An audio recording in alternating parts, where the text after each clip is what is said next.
a lot of. Ooh, thank you. So everything I said before didn't count. Okay. We support a lot of geospace facility. So the major ones for MAG are probably SuperDARN and the magnetometer networks. We also support SuperMag, Ampere, and CCMC. So I'm going to talk more about our ground-based observations and opportunities tomorrow in the GIC magnetometer session. So if you're interested, please stop by. Okay. As most of you know that when you're writing an NSF proposal, you have to put down your broader impact because NSF has worked really hard trying to put up all the DEI effort to have more participants. So our agency priority goal is broadening participants in STEM. So next few slides, which I also presented at the Decadal Survey State of Profession, is to show you the opportunities we have in NSF as a pathway for STEM career for undergraduate, graduate, postdoc, and everyone else. So let's start with undergraduates. REU is NSF's flagship program. We have over 600 REU sites in the US to encourage undergraduate students to have any research experience, because usually earlier they start doing research, the more likely they will stay in the field. So if you have a current award, you can always apply for REU supplements. And we also have GeoPath. This is a new solicitation to encourage proposals that actually address the issues of keeping students in our field. And we have 3 different tracks for high schoolers, undergraduate, and graduate. For graduate students, they can apply to the research fellowship. So on the slides, you don't have to take notes because all of them are on GEM app website. So you can always download all the talks. And so the pink numbers in the back are the solicitation number. So you can Google it later. And of course, one of our proud sponsorship is the meetings. We spend about $1 million to sponsor workshops, CEDAR, GEM, and SHINE. We've been sending many, many students. For GEM, we have done it for 32 years. So I'm thinking most of you here have been supported by GEM and grow up in this community. And we have a new policy to foster harassment-free environment, including NSF sponsor conference. I want to thank Chris and Jean putting up all the beautiful posters outside to remember everyone that be our best behavior. We have bridge programs to work with minority serving institutions to bring students coming to GEM meeting, which they usually don't. So I'm so glad to see how diverse our student body is right now. I was at the student day and it was a great event for all of them.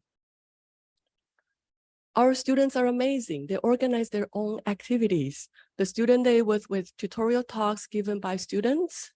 Trust me, they're as good as the plenary talks. And we have student invited speakers. I think tomorrow, Alexa Hofer is our student invited speaker. Don't miss that. And career dinner, social events. And of course, I want to thank Hinju and Faraz for organizing the student mentoring plan. I love this new GEM tradition. And more students should sign up next year. And also, thanks to our student representatives, Elle, Vengarif, and also Shinju Chen. Are they here? It's okay. They are representing the students in steering committee. So CEDAR, GEM, and SHINE are all trying very hard to make this a more inclusive environment. But I have to say, GEM is the best. We are the pioneer of a lot of these activities.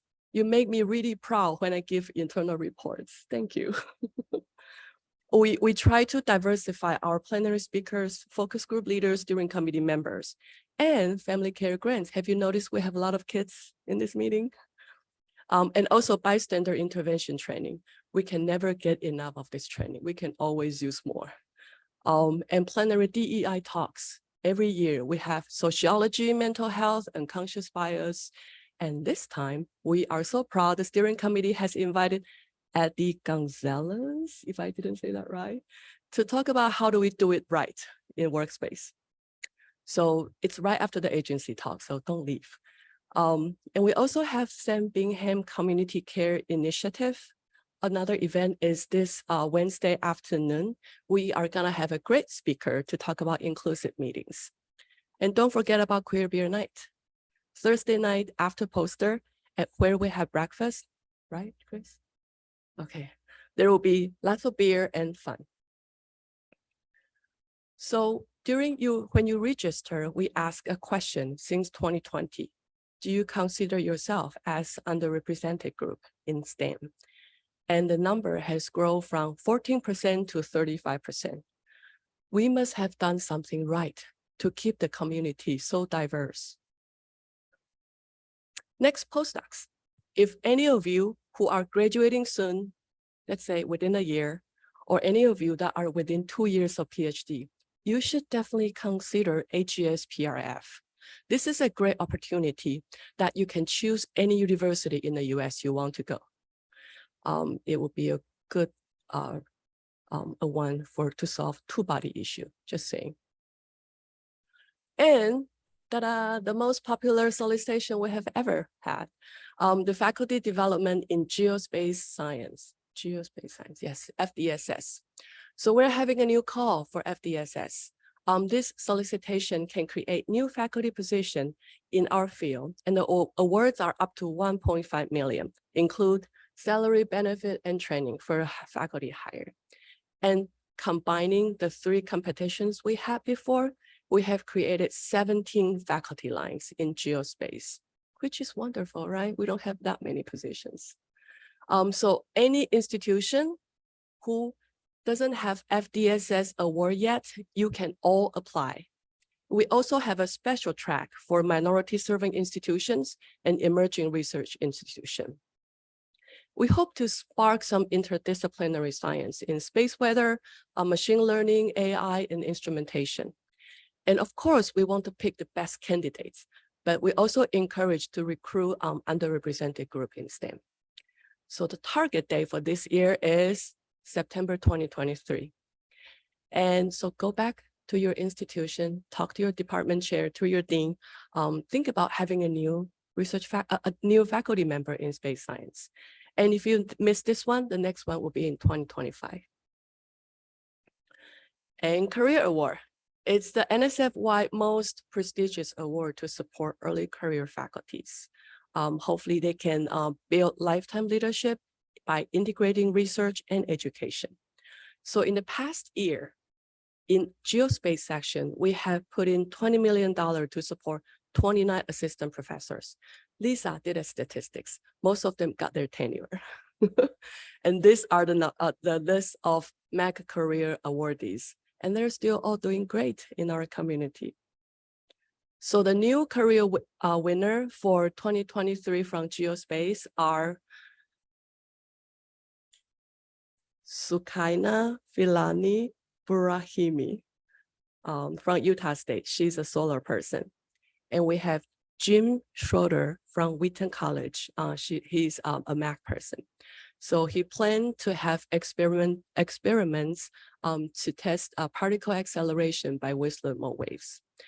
Other than exciting research, he also had an incredible educational plan, starting a space program in the university, curriculum development, hiring undergraduate, and he has some very creative outreach program. For example, he's gonna have his undergraduate students interview space physicists and put them as podcasts. That way to reach the broader audience. I know it's a trouble to write broader impact for NSF, but it is so important. This is taxpayers' money. We need to tell the society that how our research can, improve our society. So please go to NSF website and find broader impact and see how you can do better to improve your proposals. And again, be creative. The younger people, they use TikTok and Instagram. EPSCoR. We also have a special program to help with states that usually are underfunded by NSF. So if you are from one of the states, put that in your proposal. That way I might be able to get co-funding. So our new hire, Chia-Lin Huang, also Taiwanese. She is our new person to improve geospace data infrastructure. So hopefully we can have easier access, user-friendly interface, data documentation, community accepted data policy for citation, data and metadata standardization, long-term data repository, and the most importantly, to support fair compliance. I know a lot of people think that, oh, my data is perfect, but not everyone thinks so. We're calling for conference proposals on data infrastructure. Please contact Chia-Lin if you have any good ideas, because I do want to have at least one from the MAC community. So please talk to her. We also work very closely with the Decadal Survey Committee. Again, I want to thank them for all their hard work. It's so important. In NSF, other than us, Division of Atmospheric and Geospace Science, we also have astronomy people, plasma physics people, and polar programs. We are all supported by giving presentations in Decadal Survey or answering their questions. We hope that they would help us to define the science priorities, the infrastructure need, and also how do we support more diverse group in our field. Dear colleague letter. This is a very interesting thing. It's not a solicitation. It doesn't come with money, but this is a notification to the community what we are looking for. For example, the first one, GLOW. That's exactly what George Clark's talked yesterday. It's comparative magnetosphere. So if you're interested, Lisa Winter, she's giving a presentation at the comparative magnetosphere session this afternoon, 1:30. Okay, if you want to learn more, go to Lisa's talk. And I'm gonna talk about the eclipse, the Great American Eclipse. So we also have DCL for that. And I'll be giving a presentation during Peter Chi's eclipse session Friday morning. If you're still here, I hope you're still here. And we also know the struggle of mid-career scientists, especially the soft money scientists. So put that in your proposal that you're a mid-career and you're a soft money. And we also have a new solicitation on supplemental fund for career equity, and a new one called Geo Embrace. This one is targeting to research emerging institutes. So for example, they need a start fund to build a lab or to have students to do research or education training, go to Geo Embrace. And of course, machine learning. I saw the packed room in machine learning session yesterday. This must be a really hot topic right now. There are a ton of solicitations in NSF. So this is my cheat sheet for you, where to look at. First is Major Research Instrumentation Program, MRI. So Lisa's solar program, they just have won a big award for MRI. And I don't see any from magnetosphere. Maybe it's time to get together to think about how to write a big proposal for MRI. We also have solicitations for HBCU and also Hispanic Service Institution. So take a look of that. And as STEM, if you have any low income students who might need help, go to STEM. They have a lot of funding. RET, so other than REU for undergraduate, RET is for teachers from K to 12. So if you are collaborating with any teacher from K to 12, this is a great opportunity to do so. And if you have any ideas of how to improve undergraduate STEM education, go to IUs.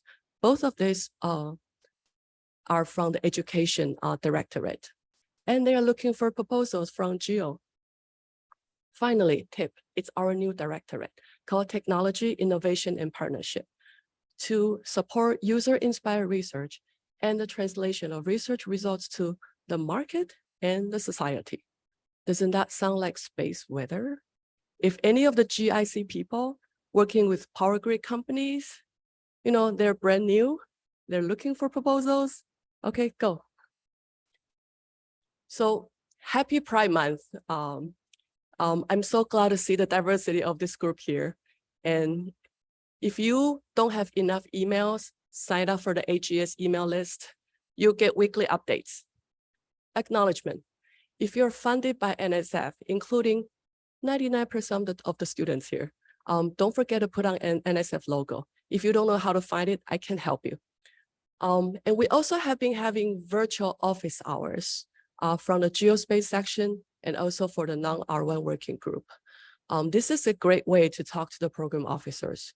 As you know, we're all very nice. We don't bite. We might have another one for FDSS toward the end of the summer. So, stay tuned. And since there are 3 of us here, we're gonna have an in-person office hour today. During poster session, we'll be sitting in the comfy couch area, waiting for you, for your questions, or thank you, or hugs. Finally, I have so many people to thank. Feel like say Oscar, is this gonna drop down if I get too long? First, I want to thank everyone who put in proposal to NSF. I want to urge you, the more proposal you put in, Alan Liu will be able to help us to get more funding. Is that right, Alan? Just nod, yes. And I want to thank all the reviewers and panelists who help us with the proposals. You are amazing. Nobody knows who you are, but I know who you are. And if you want to be a reviewer or you want to be a panelist, email me. Let me know. I'm happy to put you on, especially for the early career people or people who are new to the field. This is a great way to learn how to write a good proposal and how not to write a bad one. And I want to thank the meeting organizers, Chris Moikis and Jing Liao. They are amazing.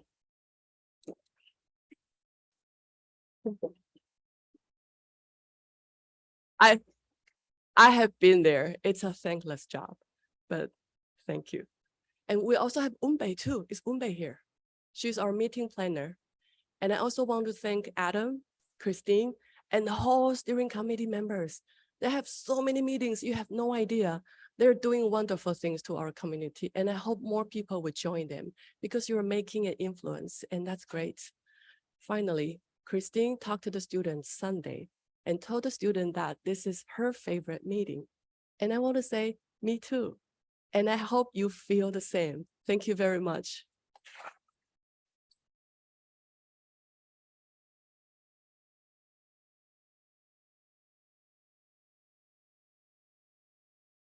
Thank you, Chia-Lin, so much. Are there any questions for Chia-Lin?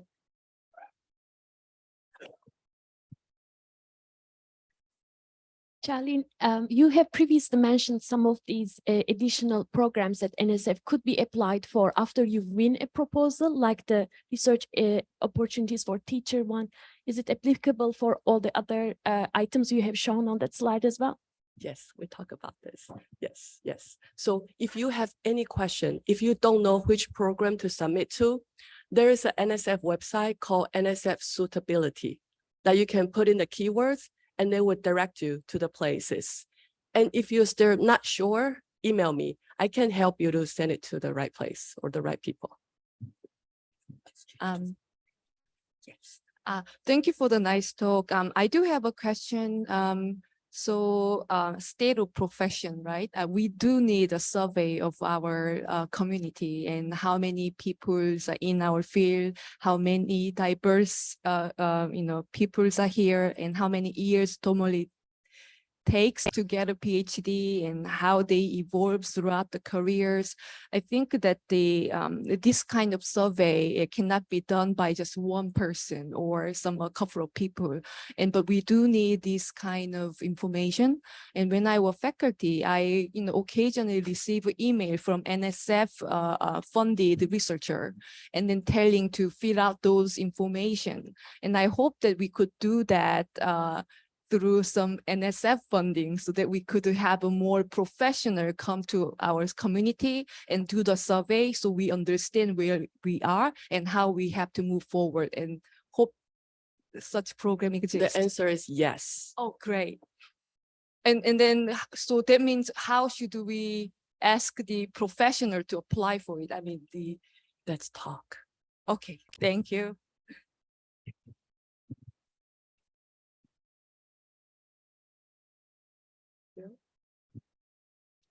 Bill, in the middle.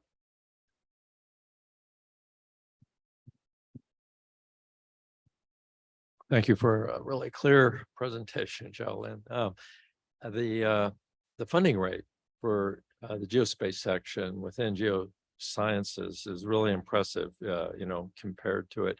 Can you say anything about the funding levels or the award levels? In other words, as the funding rate ramps up, do the award levels kind of go up with inflation, stay flat, or go down?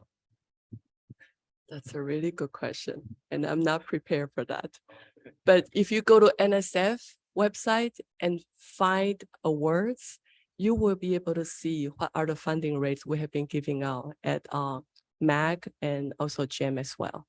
So what I can tell you is ask what you need, especially for collaborative proposals. Ask what you need. If it's a great proposal and we want to fund, but it's a little bit too over the price, we can talk about it. All right, thank you so much, Chia-Lin. And if anyone else have any more questions, of course, please find Chia-Lin, Lisa, and Alan in their office hours tonight in the comfy chairs.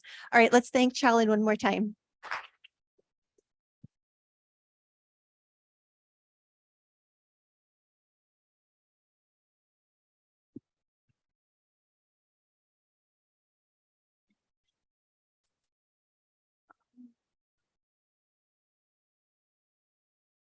It is sharing though, right?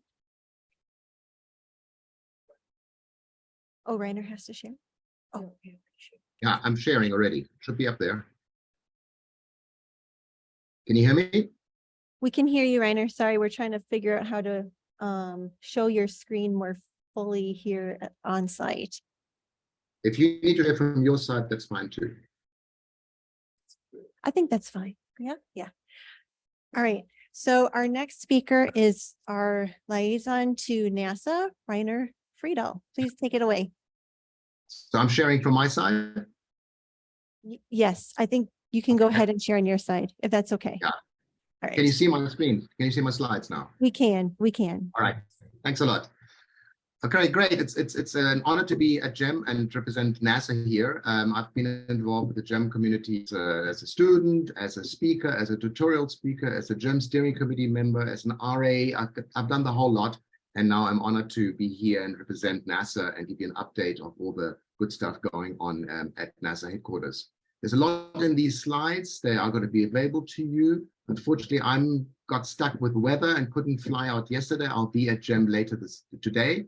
And I'll be available at the poster sessions. I'll try and find that couch area and also hang out there for any of you that have additional questions. Okay. All right, just a quick update, of course, a big congratulations on Nikki Fox. She's now the head of SMD after Thomas Zurbrücken left. And we wanted to give a big shout out and thanks for her. And also point out to everybody that the new director search is currently on and it's still open until June 30. So if you want to apply or want to find out more about the job, please contact us at headquarters or speak to me at the meeting and encourage other colleagues, please, to apply. We want a good, strong pool of applicants for this important job in our field. In the meantime, we have a very capable leadership team that's carrying on and keeping the seats warm, so to speak. Peg, of course, has been a deputy for a long time with us, knows the place very well, is now the acting division director. Nicole Rail looks after our flight programs. And we just were joined by Teresa, who the NSF community, of course, knows very well from her time at NSF. And she is going to be helping out at HPD director level until the new director is chosen later this year. Of course, no NASA talk is complete without showing you the family chart. And the main takeaway here is there's a lot of going on. If you look at the ones in yellow, there is a large number of missions that are currently in formulation. There is, of course, a large number of existing missions. I'd like to point out that things like Helioswarm, GDC, Tracers, which I'm the program scientist for, there is, it's a great time to be in the field with so much new data coming up in the future. Here's your timeline of the expected launches over the next couple of years, with all going first in December, followed by Tracer, Sunrise, Easy, Escapade, IMAP going to L1, the Caruthers Observatory, Punch, etc. And then, of course, Hermes, our space weather payload that is going to the Gateway. So again, lots of things going on. And for the young folks, the best way to start your career is to get attached, if you can, to one of these missions, find out who the PIs are, see whether you can do a postdoc in their groups. They will have fresh data coming in, and it's a great start to a career to work on these new data that we are expecting in the next few years going into the future. Some division updates. We start off with what has changed. We've had selections for the mid-axis, of course. There's Muse and Helioswarm, and there's two pictures on the right-hand side. One is a solar observatory, and the other one a 9 spacecraft project to look at turbulence in the solar wind. Very inventive mother-daughter concept, and we're looking forward to seeing that going through formulation. Easy is gone through KDPC, and we have a flight confirmed now for June 22nd. The solar cruiser concept out there was a very exciting tech demo, and it did not get confirmed because they couldn't make the schedule for the shared flight ride that was anticipated for that mission. So that one has been cancelled at this point. Punch is now ride sharing with SphereX on SpaceX, and again launched no earlier than April 25. Blue Origin is now going to be doing provide the service for launch for Escapade, and this is a growing trend within geophysics, using our commercial colleagues to provide the launch via our either ride shares or individual shares, and that activity is really growing within HPD, and we are hoping to be able to offer many more opportunities and opportunities of ride shares through this program in the out years. And then the big one that you probably all heard about, because of the budget pressures in the science portfolio, the FY24 budget requested a pause in GDC development, and that has now been enacted. It doesn't affect FY23.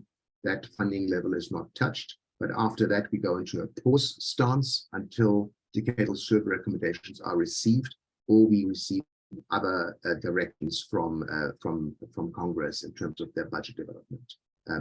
So that's all we can say at this point. It's a little bit up in the air, and we hope people can be patient until this gets resolved. Things that have not changed and are going forward just like they have in the last couple of years. The Explorer solicitation for SMEXs is out, and we are busy reviewing those, and we're anticipating another round of mid-ex proposals in 2025. And then something close to my heart, why I went to headquarters, is to lead the Orbital Debris and Space Situation Awareness program. That's sort of a new program within heliophysics, looking at the small orbital debris as part of our space environment, both from the harmful effects that they can produce in the environment. I mean, even a centimeter object can kill a spacecraft, and also to understand the scientific utility and signals that these objects produce. And I'll talk a little bit more later on when we go to the ROSES elements. The Space Weather Program, Hermes and Gateway, is moving on, and that's a ongoing international collaboration. And also with the ESA VHIL mission, we are putting out an AO for an instrument there to be co-manifested with VHIL. So that is an exciting collaboration going forward for our Space Weather Program.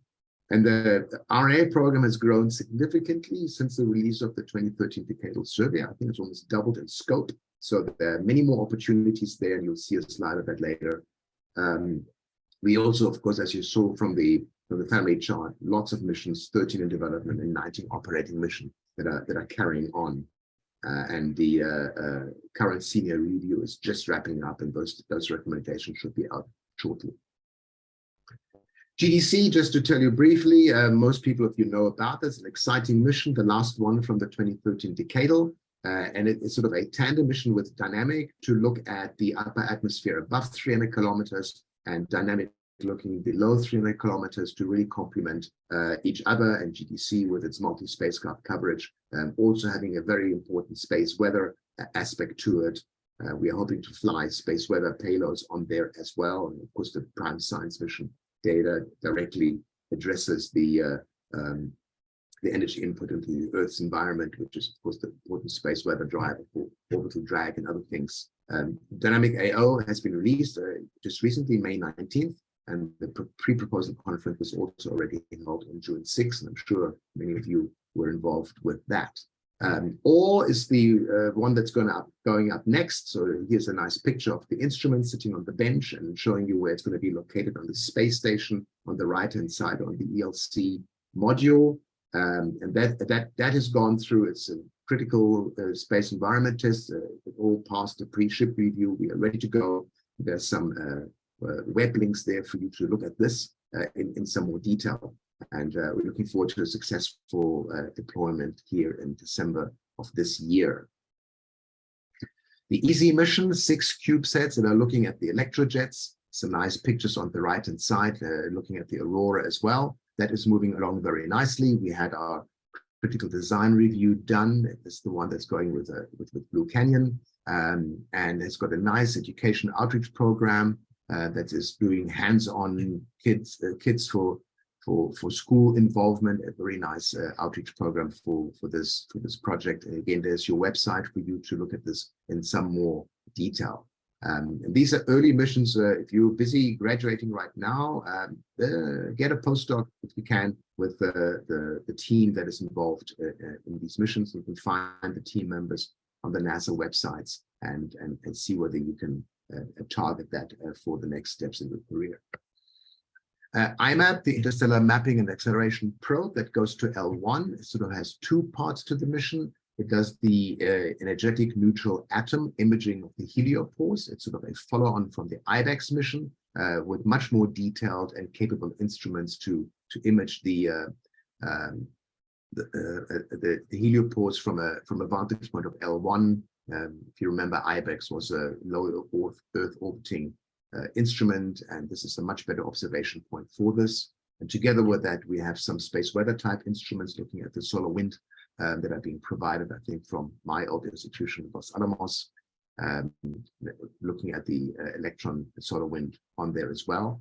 So the spacecraft is almost done. You can see on the bottom right, it's going through integration of its propulsion system and then past its CDR. And there's a nice blog on the mission that you can see and keep tabs off with a link provided below. Space Weather Program is now a bona fide congressionally mandated program within the Heliophysics Division, and I think this year was the first year of its sort of inauguration. Although we've been doing activities in that area for quite some time at HPD. We have the R2O to R competition with over 130 proposals coming in. I think that is going to be reviewed very soon. It has a topic on data simulation for neutral density forecasting. Understanding of the neutral density is what our colleagues from NOAA and DoD and other agencies tell us is the biggest thing that they want to know that will help future forecasting and space traffic management. So we are supporting that with the research at HPD headquarters. The Space Weather Grand Challenge is going to come up to look at new low latency data streams, cheap data streams that can significantly help with space weather forecasting and fit into our existing models. That's going to come up later on this year as an addendum to ROSAS 23. Hermes Gateway is moving forward. The instruments have basically been built and they're going through the final qualifications. And, we have an LRD launch for October 2025. Expectations are that it may slip, but we officially still keeping to the October 25 date here. And we're looking here for future opportunities for the payloads. One of the exciting developments is to maybe use the resupply flights that are going to go to the Gateway as a follow-on mission to put payloads around the sun. It's what we call a Solar Sentinels type program. And we are currently exploring this with mission design lab type activities to price out what would be possible here. That's something that I'm involved in and very excited about to push forward. The Space Weather Instrument Pipeline already was put into place for Hermes. 4 instruments are on the go right now. We just put out a request for information for commercial platforms that can host a range of instruments. So there's using the constellation type instruments to maybe fly a whole fleet of cheap instruments. And that RFI is out right now. And of course, the VHIL AO will be released soon. It's mostly done. I think we're just waiting for feedback from the draft AO moving forward. And together with the RFI, there are plans afoot, maybe in this ROSES or hopefully by the next one, to actually call for instrument development that could feed these kinds of commercial platform hosted opportunities. And that is coming out, as I said, either later this year or early in 24. We have a strong growing interagency partnership. I don't want to talk too much about it here. Just you can see from the logos on the right hand side. We work with the Department of Transport, NOAA, Defense, etc., and of course NSF. And you can read the details there about the various working groups, etc., that have been set up for that. But I don't want to go into too much detail here. The RNA program update. We have, as I've mentioned before, it's grown significantly since the DRIVE initiative was put in, which was recommended in the 2013 decadal. We have a very healthy selection rate. You'll see that on the next slide. The Space Weather Center of Excellence, they have been reviewed and selections are imminent. Eclipse element is new for 24, and the 3 DRIVE centers were selected into phase 2, and that's just kicked off as well. There's a great scope offered in this program, and I'll give you the whole list a little bit later. New technology programs. We have a growing number of cross-divisional programs that you'll see the student opportunity and postdoc opportunity and early career opportunity as well. And we also have a specific opportunity on AI ML, which should be a good follow-on from the very active session that you had yesterday that I had mentioned earlier. The selection rate, as you can see, is quite healthy. This is just a subsample to give you an idea. And the main thing I want to do here is highlight the HGIO program, because that's one of our big ones. And that's the one that's using dual anonymous review, where people don't know who the proposers are, and the proposers don't know who the reviewers are. And that's got sort of the highest selection rate at 60% for PIs, which is very exciting. It's kind of what we hoped for. But you can see here a wide range of percentages selected. The big programs, HSR, the R2O, HJO, are sitting at about a quarter selection rate. And then some of the smaller programs, your chances go up. And the new heliophysics tools and methods has got a very high selection rate. So you should keep that in mind as you target your efforts in proposal writing. This is the whole list. Again, look it up. The ROSES 23 release is out there. There's a huge amount of programs. I'm sure you can find something in there that suits your science. I want to point out some of the ones aimed more at early career and early researchers and students. The HVOS program is a sort of a pre-phase A study for missions, a great place to learn how to do mission formulation and get some money to try out your ideas. Finest, of course, is our multidisciplinary student program, and the EKIP, the early career, which unfortunately is not offered this year, is the early career program for folks that have just gotten into the field. So again, look at these programs in more detail on that webpage. And if you have any questions, please track me down at the meeting. I'll be around for the rest of the week, starting this afternoon. Finally, the decadal survey. I don't need to say much. You probably had the session yesterday from the committee that gave you an update. Wanted to thank all the folks that put in the 250 white papers. It is, of course, the most important document that guides what is the investment of HPD going into the future. So I would thank all the people that wrote the white papers, and also urge you to get onto the website. There's a whole bunch of opening listening sessions where you can hear the progress of the decadal as it's moving forward. Transforming to open science is of course a very strong driver. It's mandated by the White House and Congress. So we have a huge effort within SMD called TOPS that's offering open science classes that you can take. You can get certified, and it's actually providing a lot of leadership for the rest of us to get stronger in the open science area. Again, there's the website down below. In HPD, we are a little bit ahead of the curve. We've got a lot of efforts already undergoing to support open science. Our HelioCloud activity is moving forward with a lot of our resources moving into the cloud, and putting resources there for people to actually do the research in the cloud. If you need to know more about this, please contact us, and we are happy to share this with you as possible. As you know, the ROSES is now including a call that everything you do with a ROSES call, the data you produce, the models you produce, the codes that are useful to the community need to be made public. And we are working hard to make sure that this is a useful exercise for the community, and are looking for the resources to support that wherever possible. But it is something that is going to be coming, and in the upcoming ROSES competitions, looking at how well people conform to open science is increasingly going to become a criterion of review. So you need to pay attention to it going forward. Finally, the heliophysics big year is what is coming up in basically starting already a little bit later today with the 2 solar eclipses. And you saw all the NSF support in that area as well.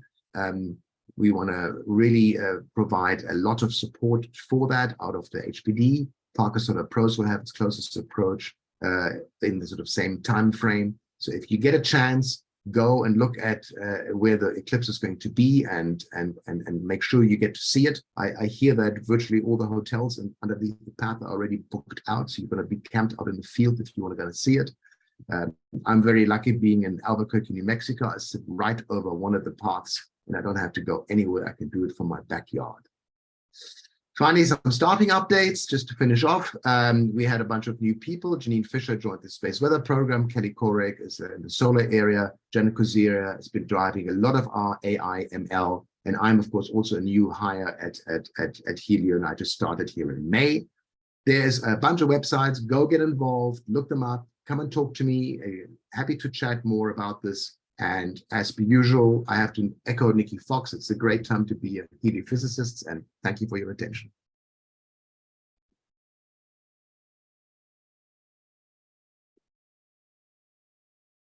Thank you so much, Reiner. Time for a question for Reiner.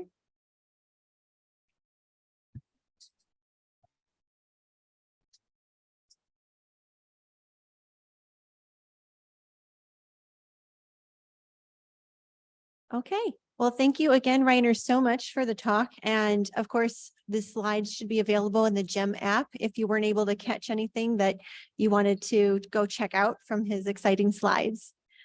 For our next agency talk, I'm happy to welcome Howard Singer, who is our liaison to NOAA.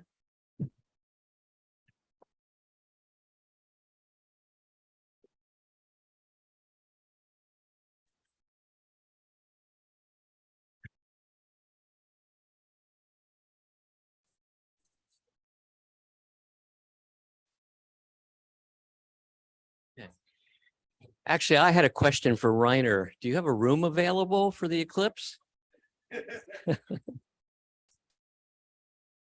Sorry, what was the question?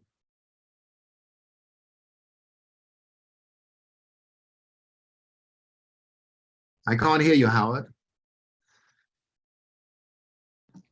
Yeah, the presenter is mute now. Okay. Can you hear me now, Reiner? Yes. Yes. now we Okay, can. great. It's a pleasure to be here. I want to thank the organizers for inviting me. It's the first time back since COVID, and so it's really a pleasure to be here. GEM is my favorite meeting. Well, maybe except for Space Weather Workshop in Boulder. But anyway, it's really a pleasure to be here. So space weather is like tropospheric weather. It's with us all the time. But with solar maximum coming in a little more than a year or so, there's a lot of new interest in space weather and what we can do for so many of the users of space weather information. And so I'm going to be talking a little bit about that. And our job at NOAA is really, as it says here in the bottom, is our mission to safeguard society with actionable space weather information. And so I'm going to tell you a little bit about what we're doing at NOAA now to fulfill that mission statement.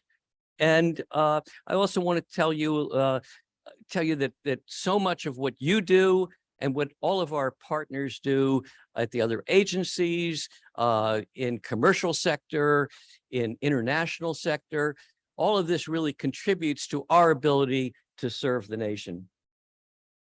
So I like to start out by saying a few things about why is space weather important? What are some of the impacts and what makes, as it says in the bottom left here, our operations to support customers is really using models and observations and knowledge that really first comes from this community, from the research community. So it's so important what you do all the time to enable us to do what we do. And so I've just given one example here in the last few months. We had one of the largest geomagnetic storms, the first one in a couple of years since November 2021, and there were a number of impacts. This was not an extreme storm, but it was still one of the largest of this solar cycle. And there were, as you can see here, there were a number of impacts on power grids and on communications, not really severe and things people could deal with, but yet there were space weather impacts. And we had a lot of interactions with FEMA, with NASA missions, with North American Electric Reliability Corporation, and the list goes on. And just two comments here from two of the customers, I think, show how important space weather services are to the people who are impacted by these conditions. One is from Rocket Lab. They were in New Zealand just about to make a launch, and they held up that launch because of the space weather warnings and alerts for this particular storm, although they launched, I think, a little bit later than they had intended, but they did launch successfully. And the next example on the bottom right is from Collins Aerospace, formerly Air Inc., and they provide services to the aircraft flight crews and so on in like making flights over the Atlantic and so on. And they had some impacts on their communications. They're receiving our satellite voice transmissions very broken. So these are some of the sorts of customers that really depend on what are the space weather forecasts, alerts, and warnings. And speaking about customers, we're getting new customers all the time. And one new customer is just illustrated here, something that surprised me, but it was the Department of State. And with the Department of State, they want to make sure that their people all over the world understand what might be impacting their communications during a major event. And so you can see on the right, a web page that they've developed. Space weather is one of those dedicated pages they have that includes like earthquakes, global health, and as I said here, space weather. And this is to inform their folks around the world about what conditions may be affecting their operations. So space weather is important. Solar cycle. Well, the solar cycle is on the left here. You can see the original prediction of the solar cycle that occurred just before solar minimum. It was a prediction, NOAA, NASA, and the International Space Environment Services prediction panel was their consensus prediction. You can see the rise in this. This is about 20 some years of time that you see on the plot here. And the prediction, the actual sunspot numbers are coming in higher than the prediction and even just outside of the error bars. So we felt it was really important to update this, as you see on the right, because customers really need to know this information about how intense is the solar cycle as indicated by sunspots. And on the right, Mark Misch has looked at 24 solar cycles, previous cycles, and looked at those statistics and used that to inform the upper trace that you see, which shows that the solar cycle is going to be larger than originally predicted and just a little bit under an average sort of solar cycle. I mentioned customers, and one interesting feature is this shows a couple solar cycles. The black line shows the sunspot number. The blue trace shaded area shows the number of customers to a product subscription service that we started in 2005, I think it was. And you can see there's growth in customers independent of the all throughout solar minimum, even as the solar cycle goes on. We have 400 new subscribers typically per month, but when there's a storm, like in March 2023, we got greater than 2,000 new subscription to the service. Well, one other activity that we have to communicate with the broad constituents of space weather is the Space Weather Workshop, and that's co-sponsored by NOAA, NASA, and NSF, and it's organized by the University Corporation for Atmospheric Research. It's a meeting that brings together science, research, applications, operations, and users. And I think, as we heard yesterday from Larry Kepko about the importance of integrative science and bringing together all the different communities. And we've done that for a number of years through Space Weather Workshop, is bringing together, I think for the first time, it was, I forgot the year, but we brought together solar, ionosphere, thermosphere, magnetosphere, all in one room to discuss how this whole system of systems works. But Space Weather Workshop, back to that, it was amazing this year. We had 529 folks registered, 405 people in person, a big student constituent. There were student sessions on policy, on diversity, workforce development, and I believe Caitlin is in the room here, probably. Oh, she is in the back. She did a great job along with Bhagyashri from University of Colorado. Caitlin is from University of Michigan. Just did a great job organizing a student session. And I'm really proud to say that our whole organizing committee gave a lot of attention to diversity, equity, and inclusion. And of just the oral speakers, we had 44% diversity by gender in the oral presentations. And next year, the meeting will be in Boulder, April 15th through 19th. We covered a lot of different topics, including a zefantastic presentation by Eric Donovan, who's skipping my talk today, he told me, and Neil Zeller on the mystery of Steve. They had a comedy routine, but also good science. And Neil is a photographer, so it was really a great presentation. We also had a number of things that were announced at the workshop. Whoops, gotta go back. A number of things announced at the workshop, such as the release of the charged particle environment data from LANL that came about through some work with the Space Weather Operations Research and Mitigation team. So that's all really good. A lot of good things, Space Weather Workshop. In addition, I just talking about how we communicate with people, and one way of communicating, as well as acknowledging and honoring people, was that Joanne Jocelyn, who some of you may know, some of the new folks may not. She was with Space Weather Prediction Center for many years. She was also the first woman and the first American to serve as the Secretary General of the IUGG. She was also Secretary General of IAGA, and she was inducted into, became one of the great Colorado women. On the right, you can see Bill Murtaugh and I paying a tribute to her in a PBS documentary about Joanne. It's about 30 minutes long. I really highly recommend it because it's about Joanne and the great work that she did as a woman scientist, and how she came, how she progressed through her career. But in addition, it's a really great 30 minutes about space weather. So if you have trouble finding this on PBS, please let me know and I'll point you in the right direction.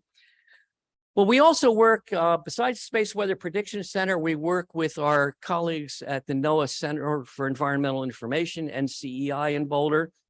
I just want to give a couple of quick examples here. This is from Paulo Toanu, using the GOES magnetometer data. In the middle row there, you see This is PC5 pulsations as a function of local time, and the radial is a function of the distance from the center of the plot is actually frequency of those ULF waves. The top or the middle row there shows during a solar minimum. The bottom row shows as you get closer to solar maximum. And so this is a great data set. This is looking at 40 years of GOES data. And much of this data is now in high resolution available through CEDAW Web. So after many years, you can finally get that high resolution data through CEDAW Web, and they welcome collaboration. Also within NOAA, I just wanted to bring to your attention, Rob Redmond asked me to mention this, is an artificial intelligence workshop. You can look that up on the web or again, see me about that. Elsa Talat is leading the program for NOAA observations for space weather within the National Environmental Satellite Data Information Service, NESDIS. And it's become a really great program that he is leading. And for example, one thing here is the space weather follow-on, which is to replace Discover satellite at L1, is well underway. That the instruments are selected, things are being built. It's going to launch with IMAP that Reiner Friedel just mentioned, and that's in early 2025.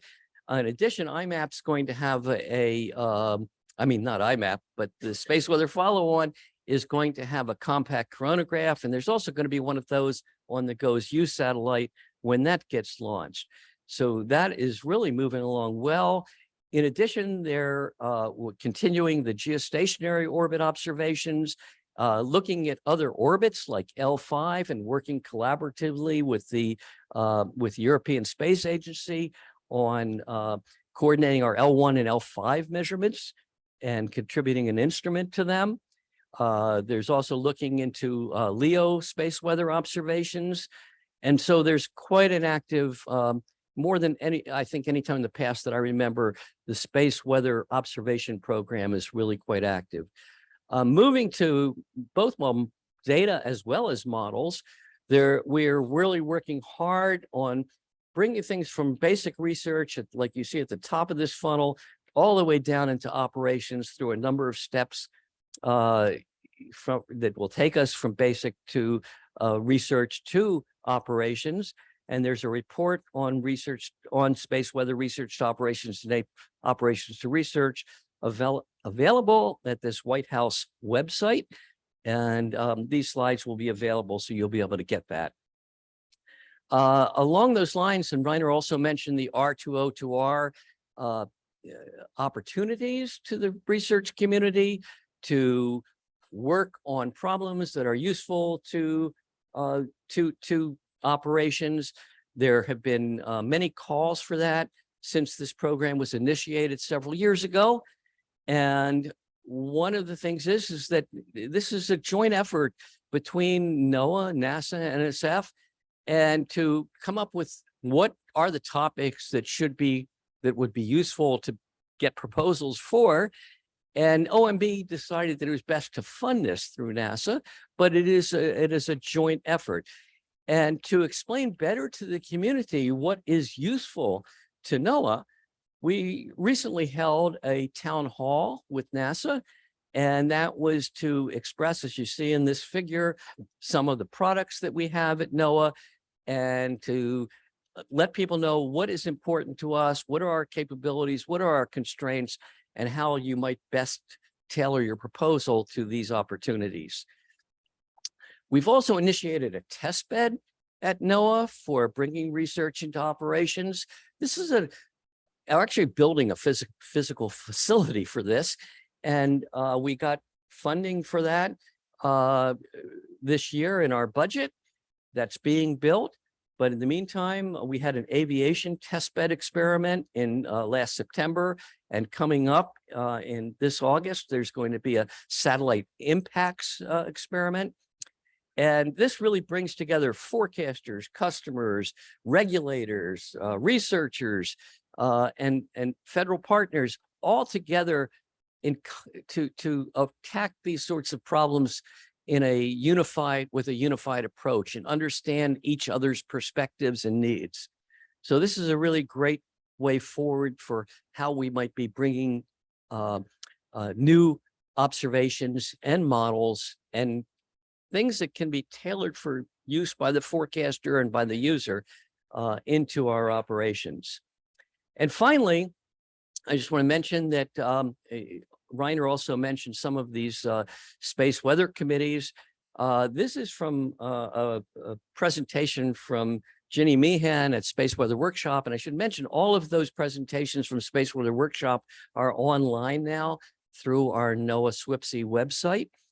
But this just lists a large number of advisory groups and committees, including the Space Weather Advisory Group. And it tells you, for example, that's supported by that's mandated by Congress through the Pro-SWIFT Act. There's also a National Academy of Sciences Roundtable. We are involved with the Heliophysics Decadal Survey, and there's a NASA Space Weather Council as well. And so this just tells you, I think, some of the great advice we're going to be able to get from other than not just government, but from commercial, from academia, from end users, through these various groups to help direct how we can improve space weather operations. So with that, I think I'll end and take any questions.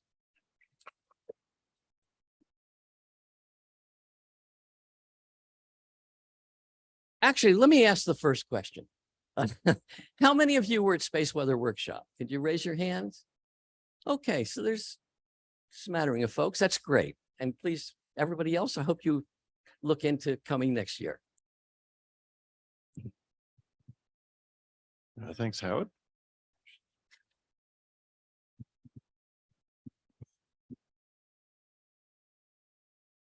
Yeah, thanks, Howard. So just a couple of comments. I was amused to hear about another rocket mission that was put on hold because of a G4. The kinetics mission was also put on hold potentially. This was 2 years ago from Wallops, and we had significant disturbances at 37 degrees latitude. Weather got us there, but it would have been a space weather hold otherwise, which I had no idea about. The other comment is I encourage students, especially as we come up to solar maximum here, come visit your colleagues in Canada, come to the University of Alaska Fairbanks. This is a great opportunity. I was out and about during the dead of night on a bicycle this winter in March. I think it was the same storm. It was spectacular. So this is the time to do it, I think, the next couple of years if you want to come up and visit us. Okay, thank you. Yeah, getting to see the aurora is spectacular. I've seen it from the Antarctic and I've seen it from the Arctic, and I encourage everybody to take a look at what you're trying to predict or model or understand.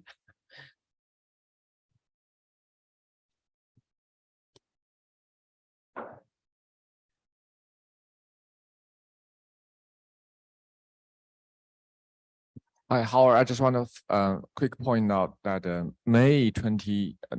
April 23rd, actually there's a larger magnetic storm in terms of DST. I just say, as you said, the solar activity seems like picking up. Probably just more active. March and then April, they were like April one is probably largest one since the March 2015. Yeah, DST is down to like -200. Yeah, thank you. Yes, I picked out one storm to show, but yes, you're right. There have been a couple recently. Okay.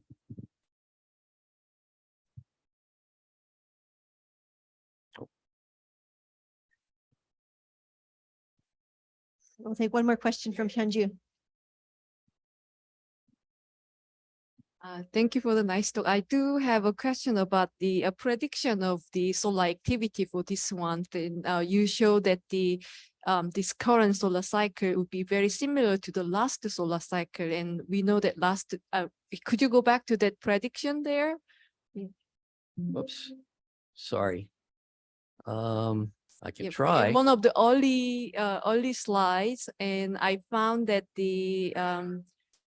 yes, that slide 4. So in there, your prediction on the left slide is very closer to the previous solar cycle. So I'm just curious, because we know that previous solar cycle was abnormally quiet. So I'm curious how your prediction just following the similar to the previous solar cycle. And I'm just curious how you guys, predict the next solar cycle. And is that based on just the previous solar cycle, or are you looking at all the climates and then predicting next solar cycle?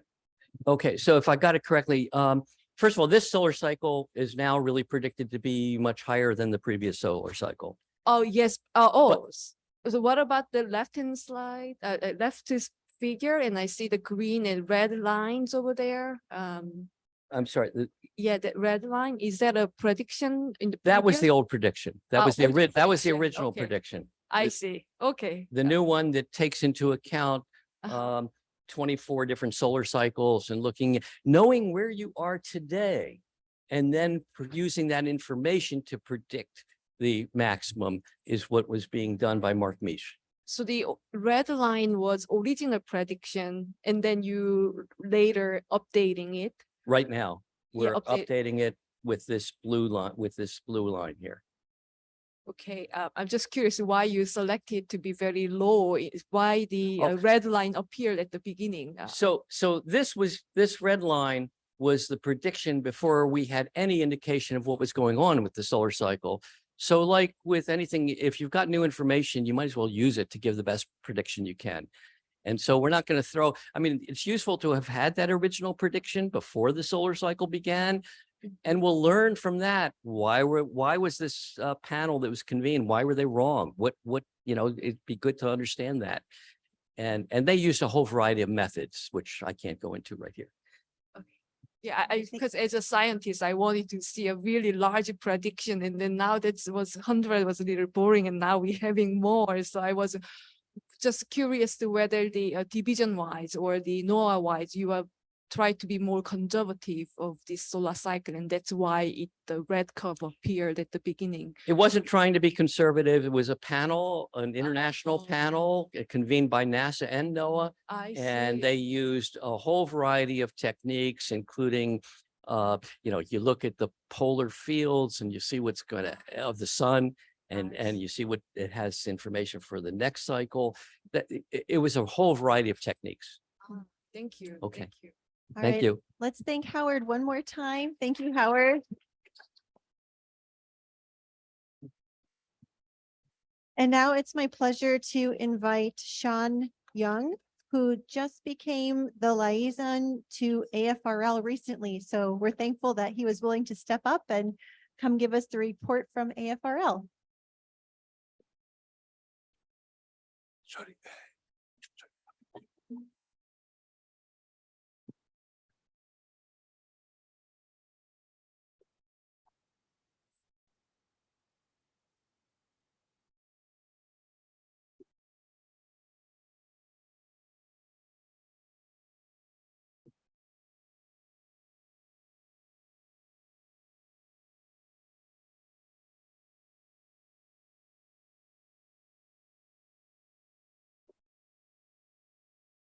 Good morning, and thanks for that nice introduction. My very first talk at GEM was as a student. The announcer announced my title more as a question as to why I should be there. It was a proton talk and an electron session, so maybe he had a reason, but there's more levels to diversity and equity than you normally think of. So I'm going to talk a little bit about some of the highlights of our work in AFRL in geospace. But some of the things that I'm learning as I watch these excellent talks before me on how an agency's talk should be given is I want to add a few thoughts of what's not here that maybe could have been here.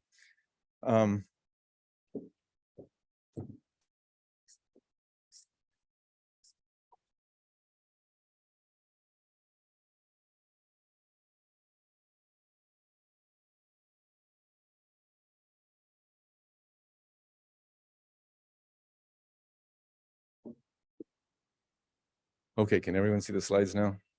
I guess online. Yes. Okay.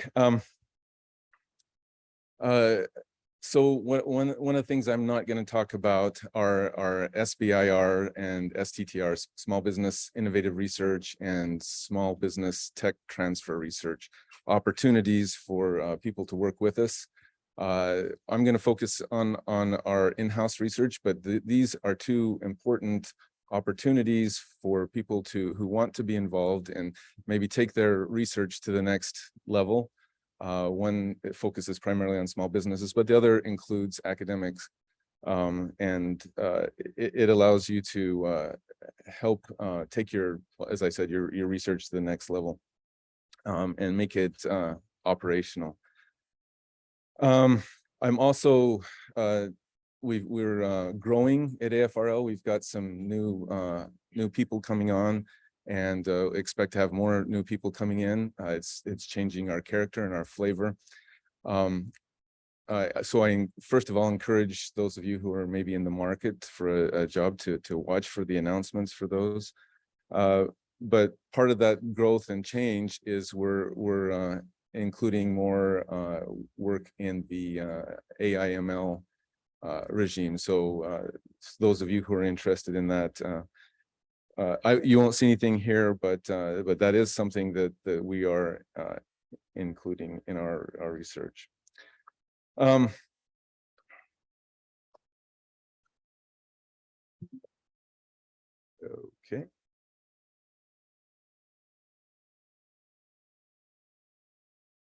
Well, there goes that.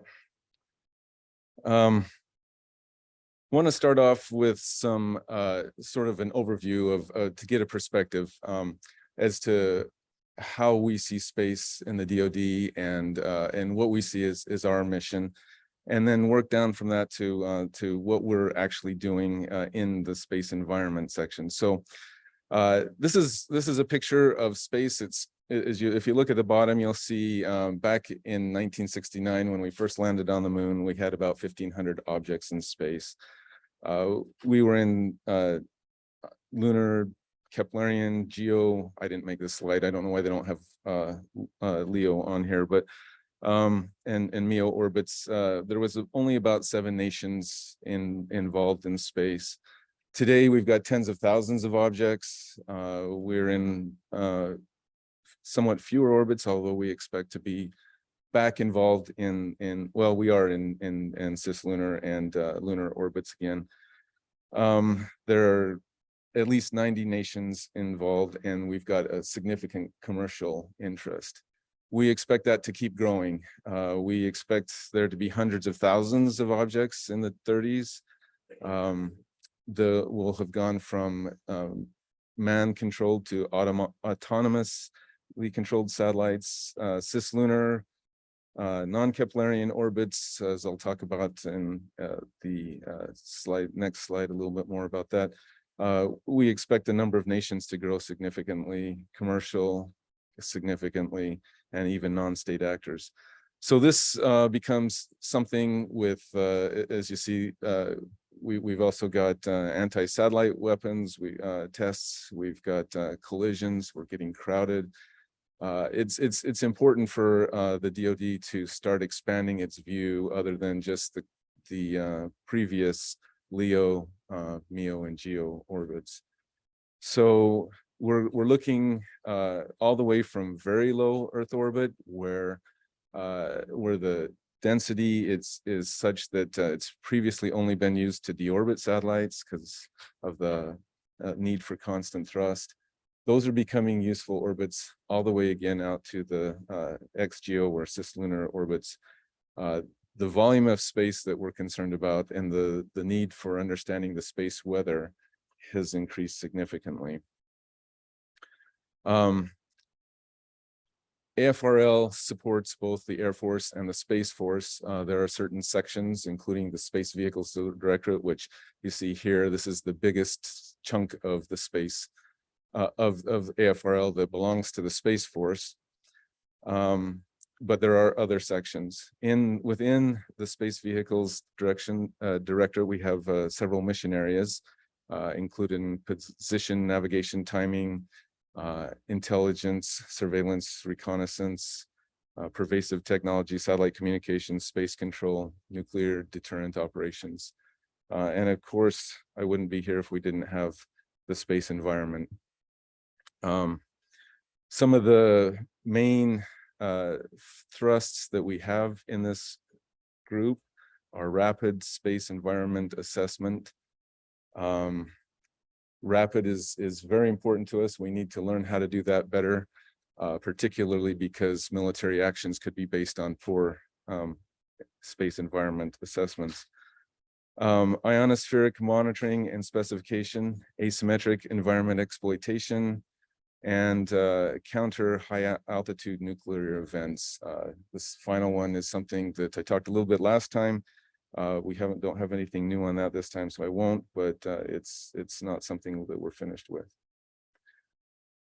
Our role in the AFRL as a DoD laboratory is focused on exploitation, but we have a significant space environment basic research component to our work there.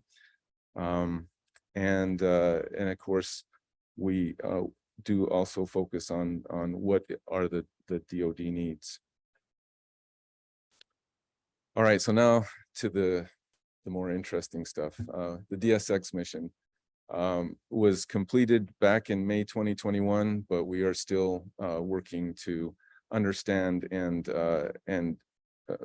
work through all the data that was taken there. If you don't know, it was a MEO mission.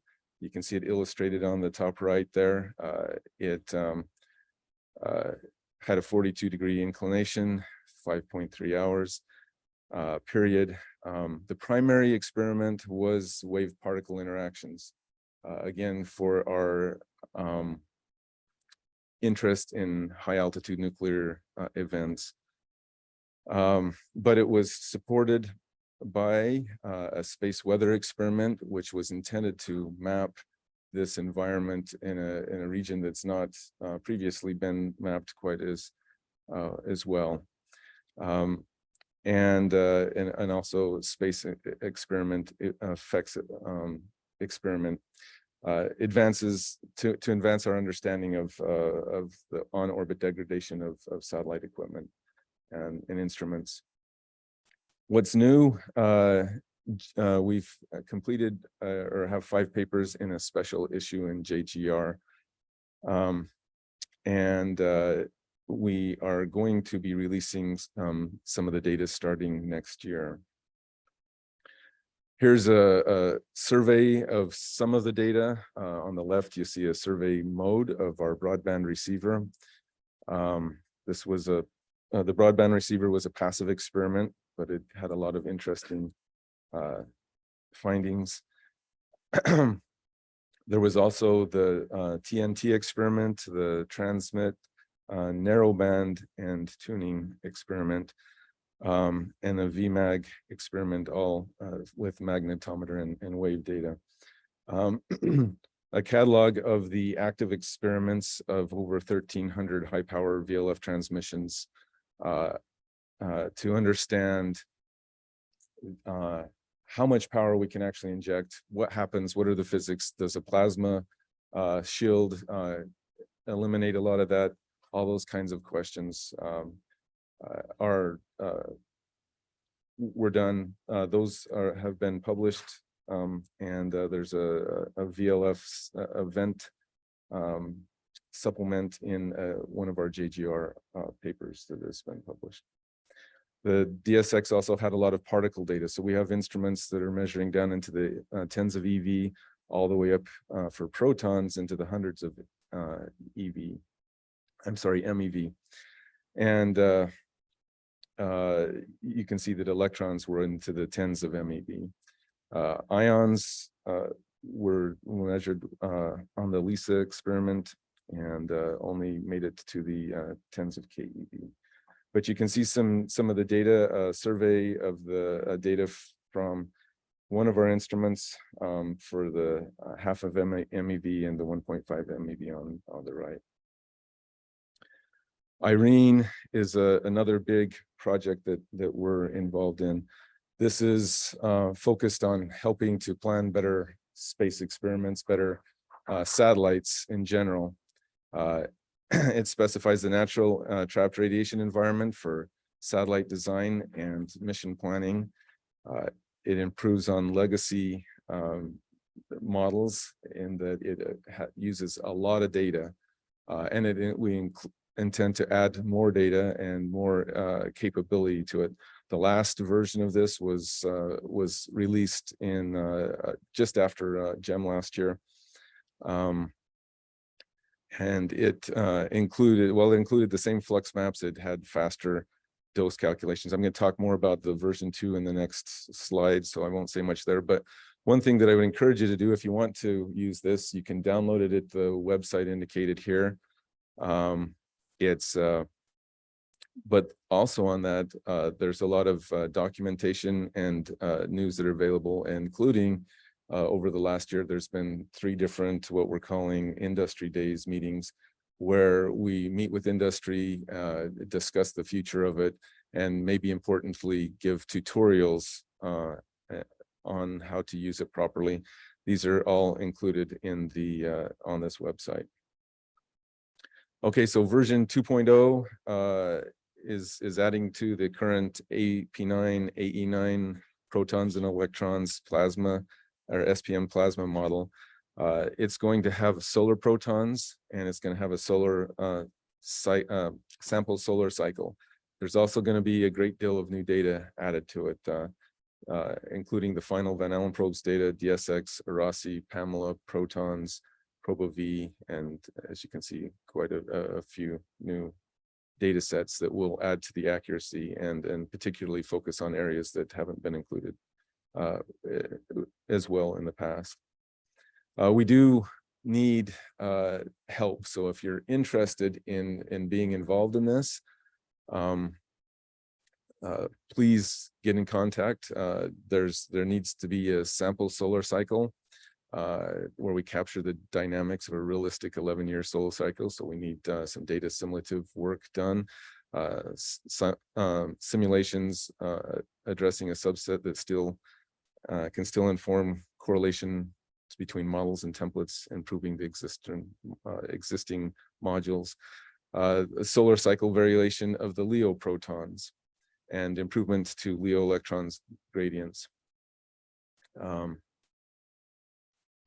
think that's all I want to say about that. Finally, we have the CEAS-3 instrument. We've been working on this for a number of years. You've probably seen this talked about before. So I won't go into a lot of detail on what you're seeing here. The slide's available if you want to read some of the fine print here. But in the last year, we've flown CEAS-3 at GEO and compared that with GOES, and the comparison as well. Unfortunately, it's not yet published, but hopefully that'll be out soon. It is going to be flown on the Space Force's Space Weather Follow-On, and in which it'll become a TRL of 9. And it has been transitioned to industry, so you can buy your own CEAS if you want. It'll make it more easily available, and hopefully there'll be some economy of scale.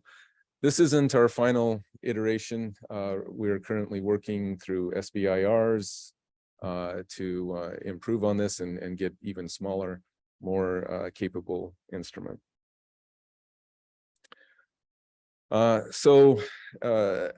Last year, after giving this talk, I realized that I needed to talk a little bit more about opportunities at AFRL.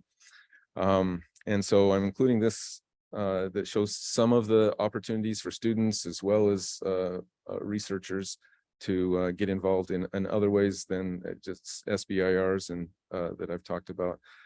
We have our AFRL Scholars Program. This is, you can see some of the statistics on the bottom right there for this. This includes high school students, undergraduate, graduate, and professional educators. So we have a couple of visiting professors that come every year. This is for Kirtland Air Force Base in general. So it's not, we don't have this many people coming to work with our particular group, but we seem to have the majority of the professional educators. But we do have a significant group of people that come every year and encourage you, if you're interested, to try this out. There's also a new program. I think it's listed here as the research assistant. It's also called the Scholar Professionals. So if you've graduated and you want to just work for a little while, maybe before going on to further education or getting a postdoc, you can get up to a 3-year appointment working with us full time. And of course, this doesn't include things such as our SMART program, which will pay for your school education while you go through school, and then give you the opportunity to have a job at the end, and our postdoc programs. So if you're interested in any of these, please talk to me or somebody else at AFRL. We'd be happy to update you on this. Are there any questions?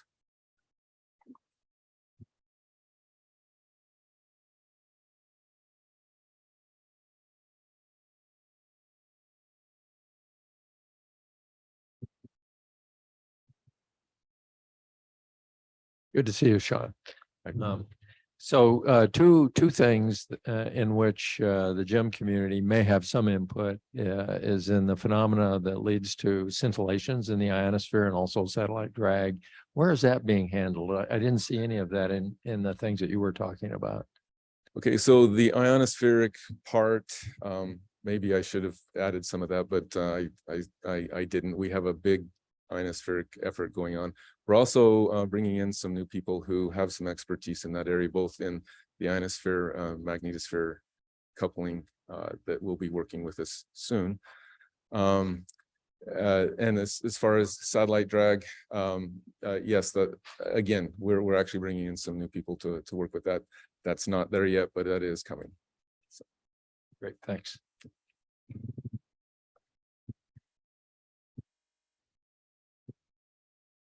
Thank you. Given that half of the PhDs in the United States of physics go to people who were born outside the United States, I'm curious to know whether or not your programs that you mentioned in your last slide are open to non-US people. They are not. You have to be a US citizen. That is Okay. a difficulty. Similarly with NSF, the NSF REU program is not available to non-US people. We have a serious problem with demographics in this field. Read my article in Frontiers.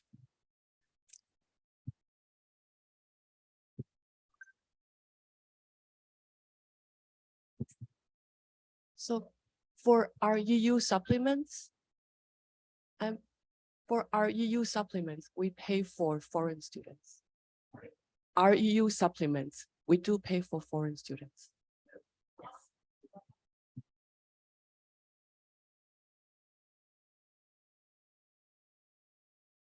Okay, thank you so much, Shawn. Let's thank him one more time.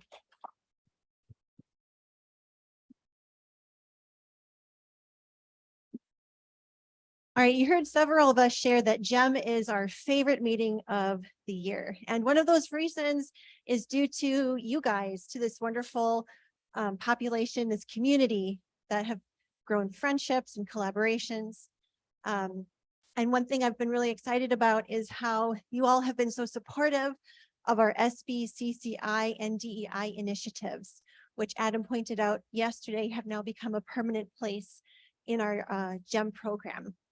And so our next speaker, which I will let the students introduce, will be talking to us about diversity, which we know just makes us a stronger community and also do better science.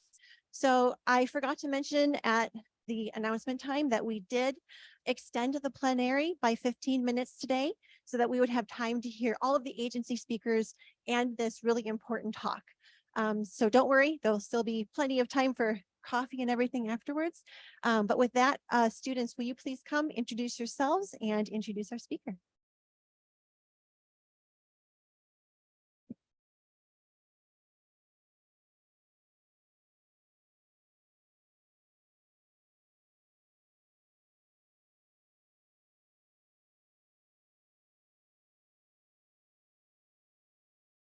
Oh, there it is.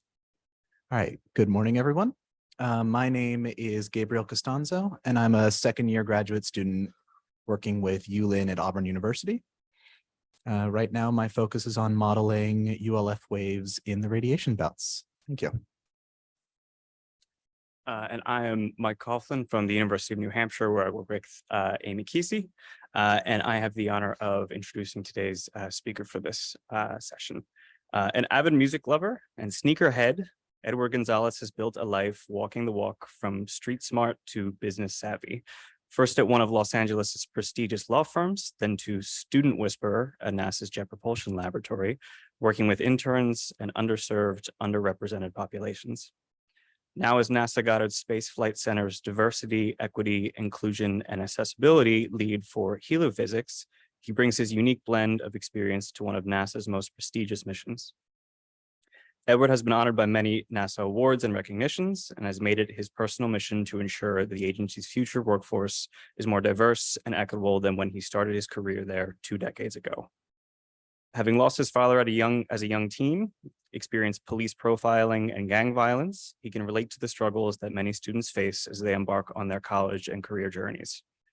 He is eager to share that all paths to NASA aren't linear and emphasizes the critical importance of creating a workforce pipeline that starts in school, leading to an exciting project called Permission to Dream in collaboration with Christopher Garner from The Pursuit of Happiness to present inspirational talks to 1,000 high schools across the United States during the pandemic. Edward is the consumer comeback kid, embodying the phrase, all setbacks set you up for a comeback. Please help me in welcoming Edward Gonzales.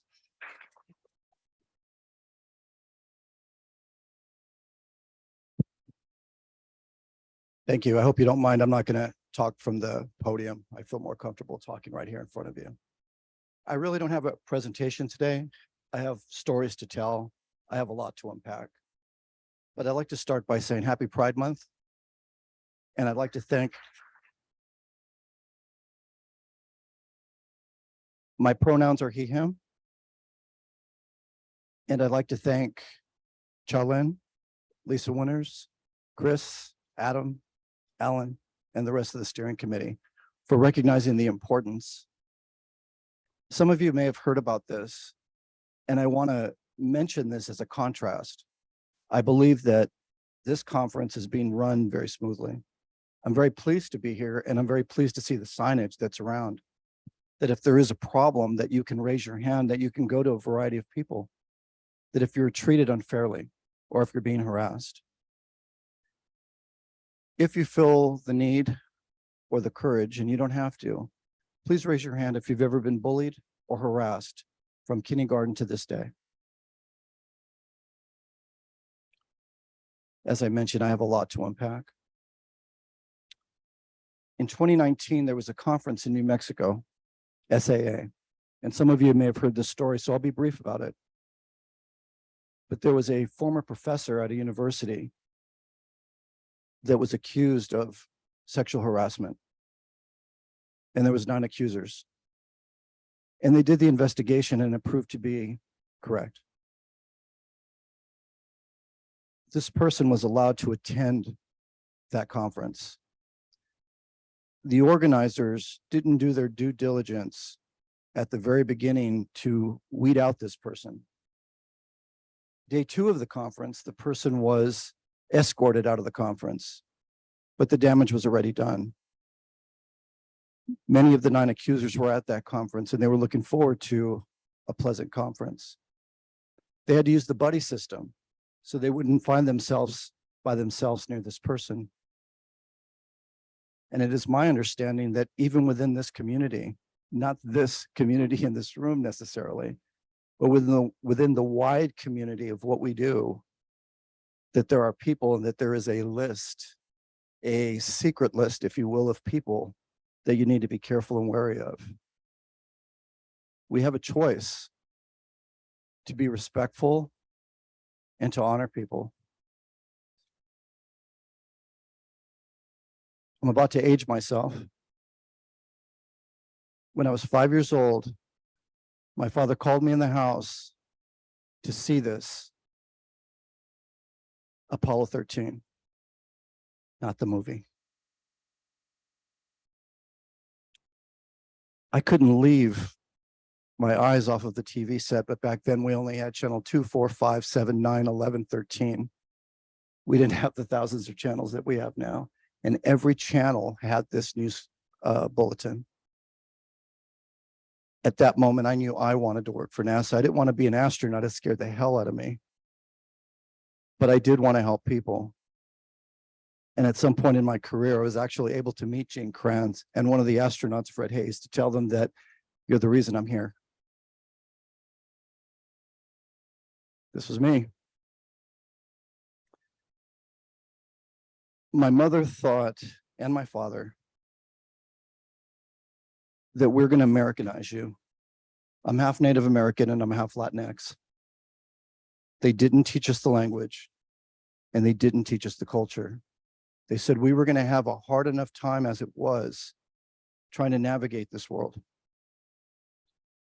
My mother thought it was important to dress me nice, and I didn't have tennis shoes. During recess and breaks and whatnot, I didn't run around with the other kids. I sat by the wall. And I was bullied. I can't even begin to tell you what I went through, but I can tell you that I hid in the bathroom. I pretended that I was sick, and I cried a lot. One of the things that my father taught me was you cannot retaliate, and you cannot tell the authorities. You cannot tell your teacher. You cannot tell anybody, because the end result is going to be different for us and for you. As I go through my presentation or my stories, you're going to hear little subtle lessons of things that may have happened to you, even as an adult. How many times have you said something or feared saying something? Fear of your career, fear of retaliation, fear of nothing happening. How many have ever thought, oh my goodness, I'm being harassed, but if I say something, is somebody going to accuse me of creating a hostile environment? Because I've heard that. Imagine that. You're the one being harassed, but yet you're the one creating the hostile environment for reporting it, right? My father taught me a lot of lessons, a lot of the lessons that I hold close to my heart today. 8 days before my 13th birthday, I was in 7th grade. Christmas Day, he died. And that changed everything. When I went back to school, this one kid who was a grade higher than me that had been picking on me since kindergarten, and mind you, I had the scars to prove it, decided to say something about my father. I knew he wasn't going to be home, obviously. So I knew that I didn't have to face him, and I was done. I was done. So I retaliated. That was the result. Now, mind you, I didn't use a lot of force. I didn't retaliate in the way that they were bullying me, but I was arrested. And I believe that it had a lot to do with the color of my skin. When I was 14, I was coming home from baseball practice, and I heard a siren, and then I heard another, and then I heard another. And pretty soon there was about a dozen police cars in front of me. Now, mind you, I was wearing a baseball uniform, carrying a baseball bag. At the time, I was about 5 feet tall, 120 pounds. Guns were drawn, a dog was released, and I did not move fast enough. So I was on the receiving end of police brutality that day, one of many times in my teenage life. Turns out there was a burglary in that particular area, but the person was 6'3", 30 years old, blonde hair. But I was the only person in that area that day. That ruined me because we filed a complaint with the police department. And what they said was, what was your name? Oh, okay. And what's your address? Okay, what high school do you go to? Well, because of that incident, I was detained probably about 3 or 4 times a week. whether I was walking or on my skateboard, and when I was old enough to drive. And because I was late, I would get detention. And if I didn't serve detention, I was then suspended. I wasn't able to serve detention because I had to work. My father had passed away. If I wanted to eat, if I wanted to buy clothes, I needed to work. So it was a difficult time, if you will. Slide. When I graduated from high school, barely, I enrolled in a community college. Always wanted to work for NASA. And that first year, I killed it. I had started over and I felt really good. But fortunately, unfortunately, I got my girlfriend pregnant. So I needed to find a job that provided me with benefits. A neighbor who did believe in me recommended an entry-level position at a law firm. I was working in the mailroom. I was a celebrity. Why? Because I answered the phone and said my name and can I help you? I actually picked up documents and got them to the courthouse. I picked up boxes of files and I actually did the job that I was hired to do. And then I met Warren Christopher. And he liked my work ethic. And I had the opportunity to work with him. For those of you that do not know who he was the Secretary of State in the Clinton administration. And he ran that law firm of O'Melveny and Myers. But this was what I saw every day. It felt weird because in my household and in my culture, let me take that back. In my culture, it's very machismo. Male is the dominant one. The female is in the kitchen cooking and making sure that everything is taken care of. My dad put a stop to that. My mom was a teacher. She had a job. She was an equal person in the house. He didn't mistreat her, nor did he expect anything from her. They loved each other. She never remarried. She loves him to this day. So again, things can be changed. We can change culture. We can change the way that we think and the way that we feel. But we have to make that decision.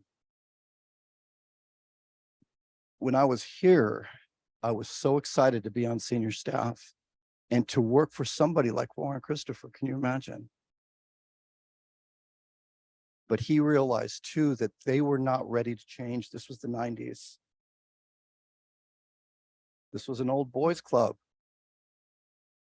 And as I was getting ready to leave and transition over to NASA, finally had the experience, they were slowly starting to change, slowly.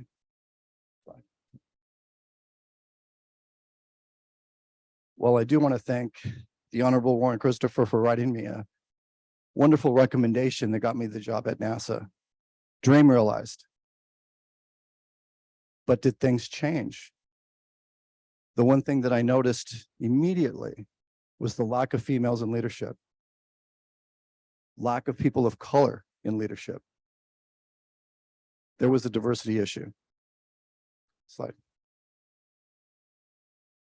Oh, there's a lot going on in this picture. There's a lot going on. I know none of you in this room have been on the receiving end of mansplaining, right? Nobody. Speaking of conferences, let me go back a step.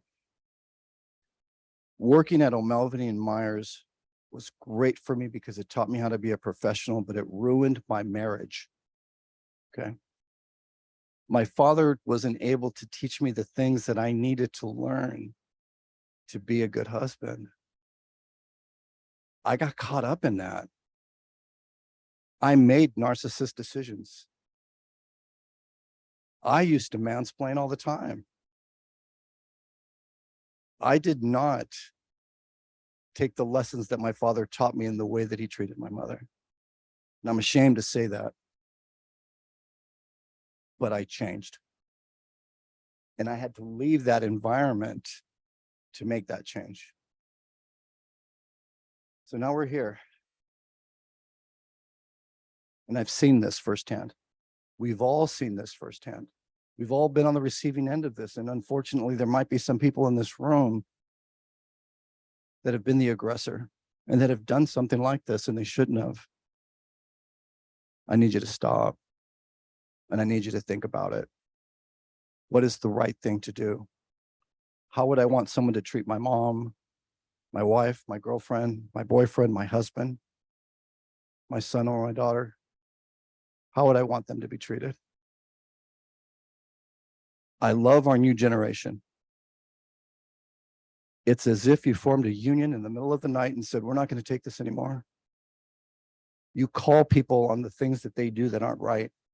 And I appreciate that. Continue to do that. Ask questions. Question authority. You need to. If something isn't right, report it. Don't accept it. My generation was told to sit down, shut up, and enjoy your seat at the table. And the generation before me, same. Hazing. Big thing. They don't say that it's hazing, but it is hazing.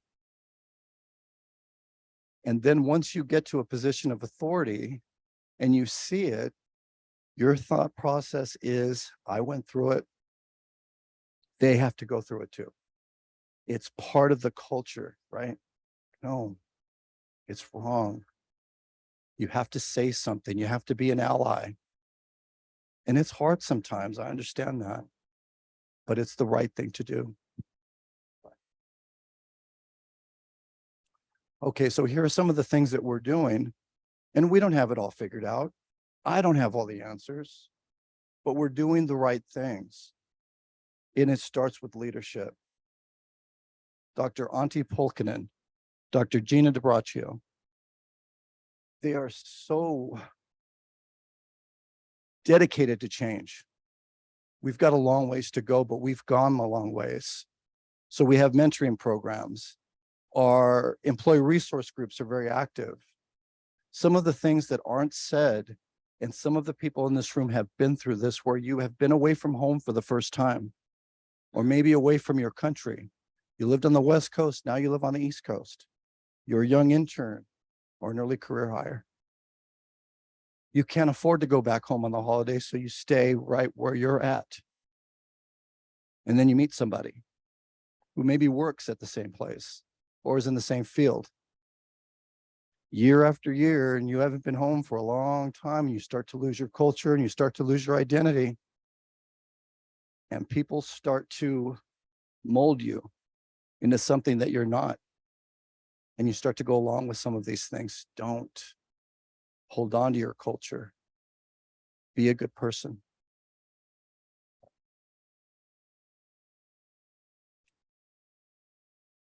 We send out newsletters. We'll spotlight something. So obviously we would spotlight Pride Month. And then an action that you can take.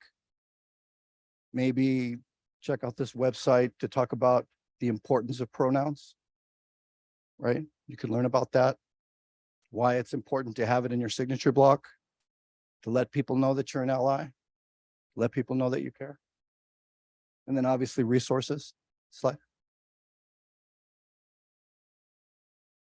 Here are some of the things that we're working on and groups that we work with. Slide.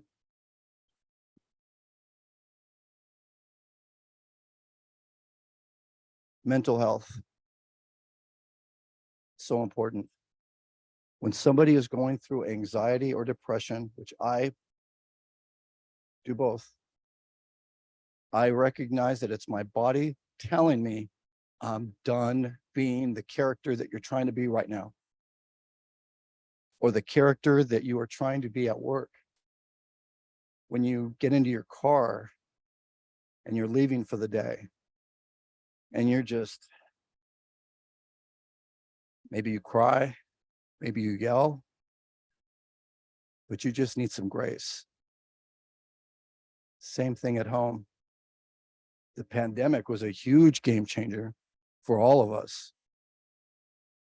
For some, it was okay. It felt good to be able to be at home, but others needed that social comfort, right? We needed that. I know I needed that. Technology.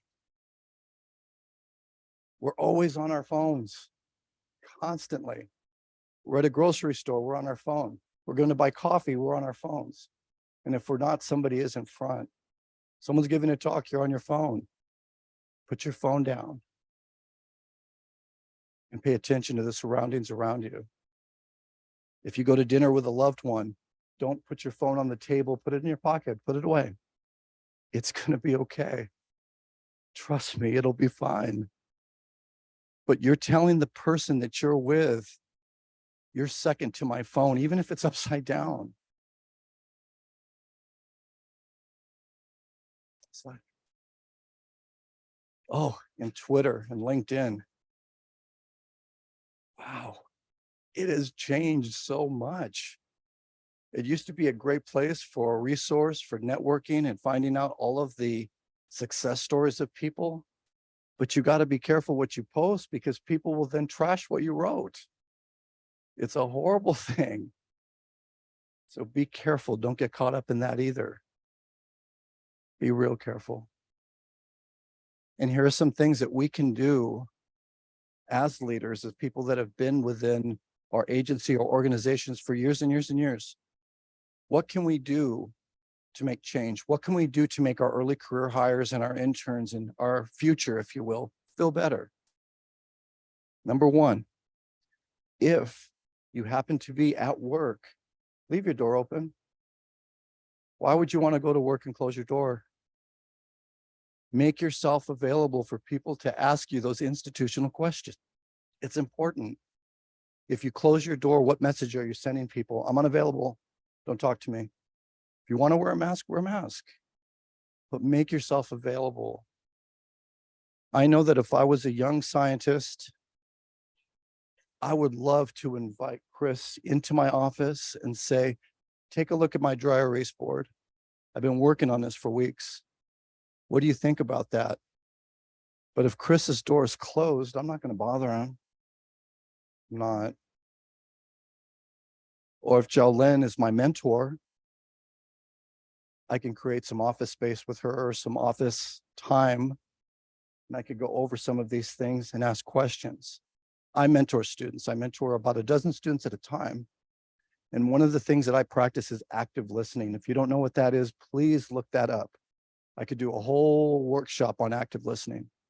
It's super, super important. Consider being a mentor, but you got to be an active listener to be a mentor. And don't be afraid to share what you've learned, including some of the obstacles that you've been through, so they won't go through them. The first person through the wall always gets hurt. Always. Slide.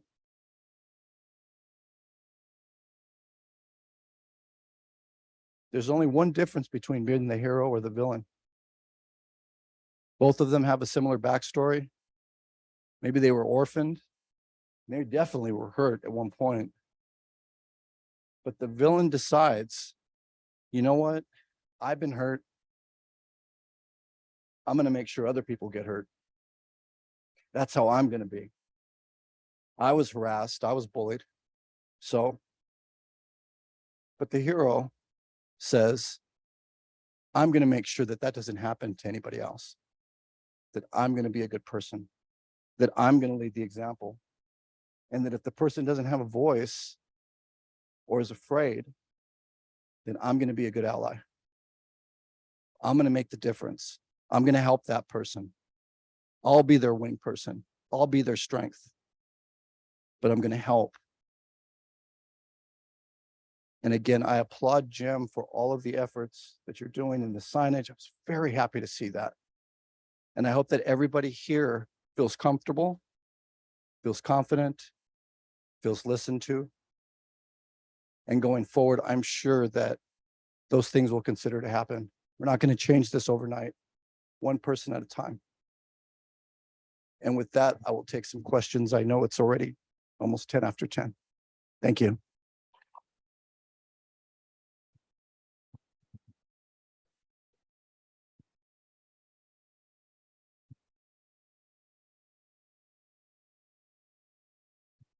Any questions?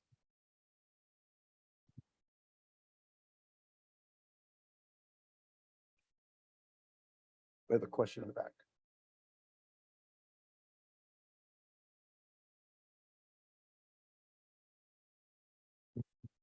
Hi, thank you for sharing your experience. I was wondering if you, I don't know if you cannot share, it's fine, but what helped you make the change?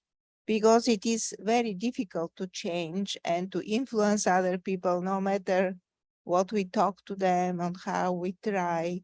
So how can we help other people that we see are, maybe not behaving the way they are, to make a change and not to hurt them, but, help them? That's a great question. The question was, what made me change? What turned on my light bulb? A couple of things. One obviously was I saw what it did to my marriage and to my whole family structure. It was, I am the father of this house. I didn't give my kids a voice.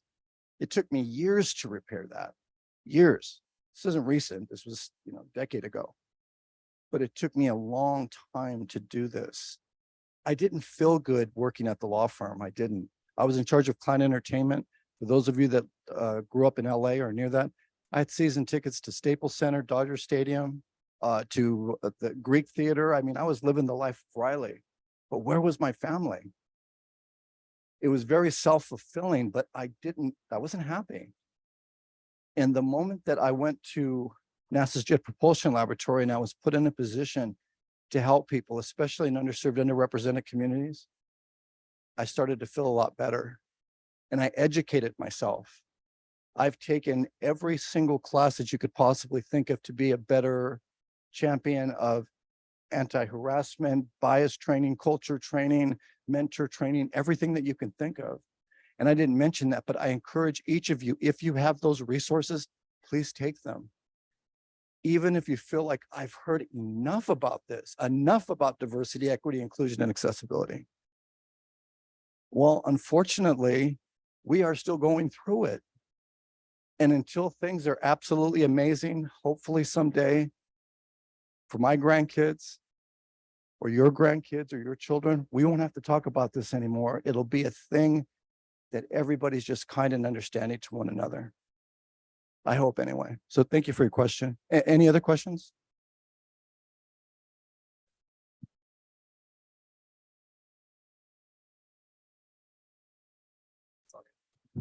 Thank you for the excellent talk. I was just curious if you have any advice for this generation of students. You talked about, your work ethic got you your job and you were able to sort of show yourself and show like your work ethic to the professionals and sort of get in that way. Most of the people I know have not been able to do that. Like, our parents will tell us, oh, you're supposed to just show up or cold call somebody. And that has not worked for anyone that I know. And everyone that I know has like really intensely great work ethics, but nobody can find jobs that are giving them health insurance or giving them, the opportunities they need and the money they need to advance anywhere. Everyone I know has multiple jobs and still can't, not necessarily in the sciences. The sciences is kind of a different world, but I'm just curious if you have any like thoughts about, That's such careers a great in general. question. Yeah. Thank you for asking that question. I get that question a lot from young, early career people. So LinkedIn, use that as a tool. They say to cold call people, don't do that. Don't. Stop doing that. So let's just say that I was interested in working for the NSF and I had a particular position in mind.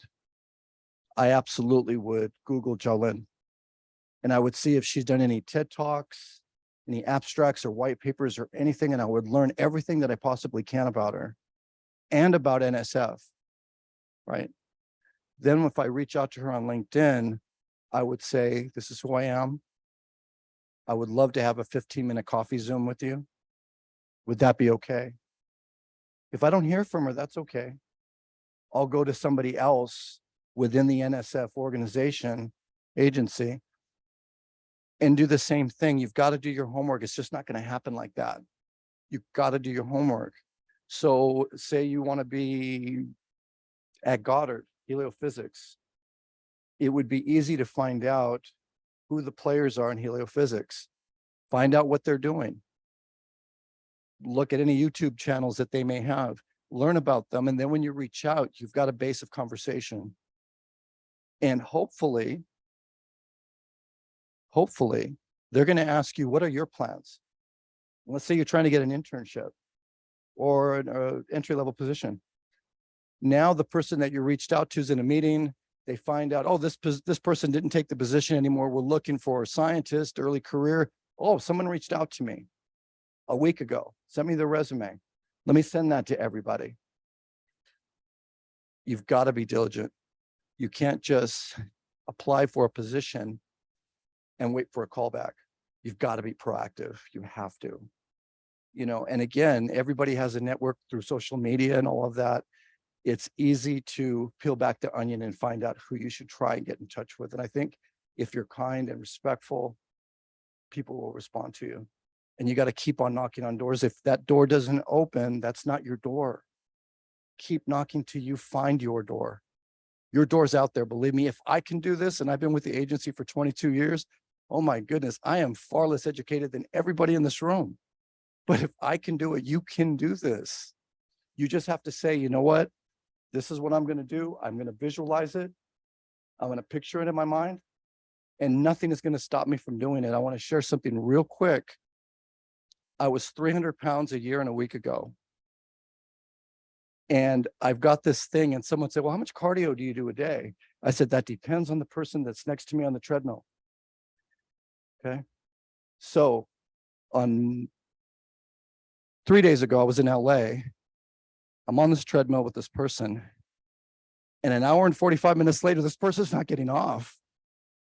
And I can't, I'm not negotiating with myself. I use binary, 1, yes, 0, no. Yes, I'm going to stay on here till he gets off. Hour 45 minutes. I'm like, goodness, I'm going to die. And finally, I saw him throw his hands up and he got off. And I said, thank you. Thank you. I may not be the smartest person in the room, but you're not going to outwork me. So don't let anyone outwork you either. It may take you an hour to figure out something, a formula or whatever. It could take me 10, but I'm going to sit down and I'm going to write it out and I'm going to figure it out, because you're not going to outwork me. You've got to have that mentality. I'm going to do this. I'm worthy, and I'm going to make it happen. Any other questions? Enjoy the rest of your conference, and thank you for listening to me.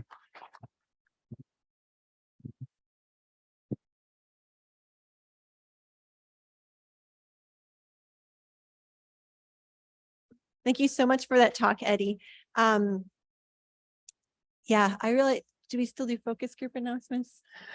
Yeah, for those of you who are interested in hearing about the focus group announcements today, we have some focus group leaders coming up and telling us what's going on, as well as a student announcement. Come on up. As long as I have the microphone, just FYI, Everybody, we still have some announcements, so if you could please, if you need to go to the bathroom, we understand that, but otherwise, please take a seat.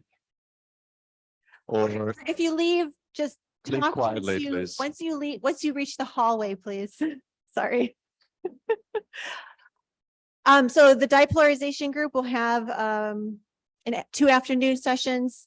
The first is joint with radiation belts, and the second will be standalone, reviewing what we've accomplished since 2017. All right. Thanks. We got our student lunch today. Our student representative candidates will be presenting. So come get some information if you're a student on who to vote to replace me. And we will be providing lunch to that. So show up at 12. It's going to be in the same room that student day was, over in the Coast Ballroom.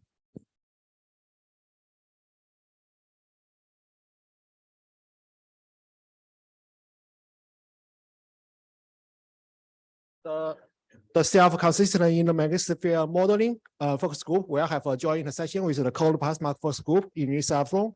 The time is 3:30 in the afternoon, and then the room is A. And we have 6 presentations, and I look for it.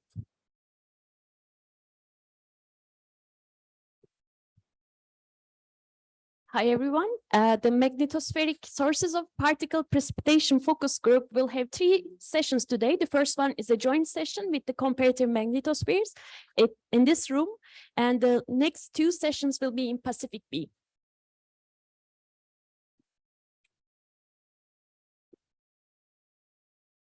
Hey, hi everyone. So Radiation Belt Focus Group is going to continue our yesterday's discussion on multi-point observations and that contribute to radiation belt studies. We are going to add Pacific B ballroom right after this in 10 minutes. So feel free to join us.